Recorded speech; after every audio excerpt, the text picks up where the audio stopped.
The impressions made on a young man can have a lasting effect on his journey to adulthood. Some of the most crucial experiences for a youth are their early interactions, we are told, with law enforcement.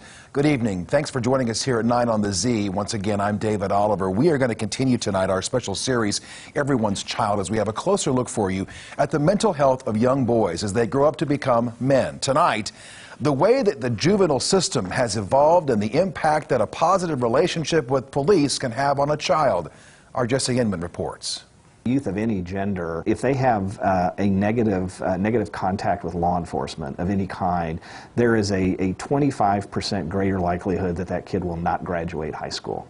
It's a place that children don't want to end up, but if they do, the Greene County Juvenile Center wants to make sure that they help steer young people back into the right direction.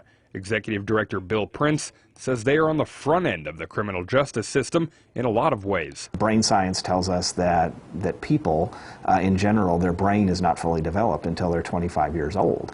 And so we're dealing with kids who have, underdeveloped brains, overcharged hormones in many cases, and are just, making bad decisions as opposed to pure criminal behavior. Some kids do end up in detention, essentially being jailed. But Prince says simply putting kids on probation and trying to catch them doing bad things isn't the preferred course of action. No, they'd rather divert young people to the resources they need to get them back on track. What we find with young boys in particular is many times just kind of a lack of a positive role model. If we can influence them in a way at a younger age that maybe it may hit something, trigger something, that they'll do something positive in the future. For 23 years, Lieutenant Kurt Ringgold has been an officer for the Springfield Police Department.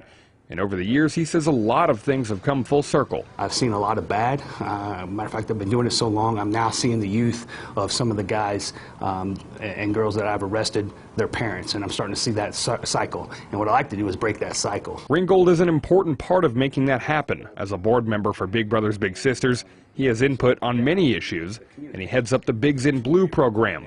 Ringgold helps recruit officers to become bigs, or mentors for youth in need of a role model. Sometimes it's a few visits a week or even just a short time as a lunch buddy.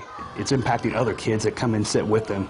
So there might be 3 or 4 guys and girls that sit with the officer and his buddy. Once the positive relationship forms, the ability to connect on tough issues is key. I can base a lot of my experience off things because of what I've done as a male. I can say, an education and how hard it is to be the man of the house. How hard it is when your dad is gone to step up and be the man of the house at that time. I have those experiences. One of the best parts about being a big is that anyone with the time and dedication can do it. Try to get it big because they do a lot of things for you. 11-year-old Junior Walker has been paired with his big Ryan Sanders for a few years now.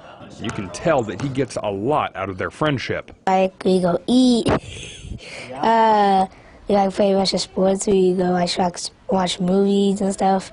Like, when we get done with doing stuff, we always try to race each other to the car. Junior has benefited from a lot of experiences, whether it's putting in the work to earn money for his new football cleats, or even getting to tour the police station and taking on Lieutenant Ringgold in a foot race. And at the end, I raced him, and I beat him. So I thought I was going to lose, and then we started off, I coached each other, he kept on keeping up with me, then I just took off on him. Well on his way to becoming an accountable young man, Junior knows that other kids could benefit from having friends like his. They're missing out on a lot of fun, because, half of the kids, they just stay at home on their phones watching TV all day. Junior's mentor Ryan says he's come a long way with his confidence and personality since that began their friendship. As for Officer Ringgold, he says that his obligation to connect with people doesn't stop when people become adults. He says some of the more meaningful conversations he has with everyday citizens are simply those as effective as writing them a ticket.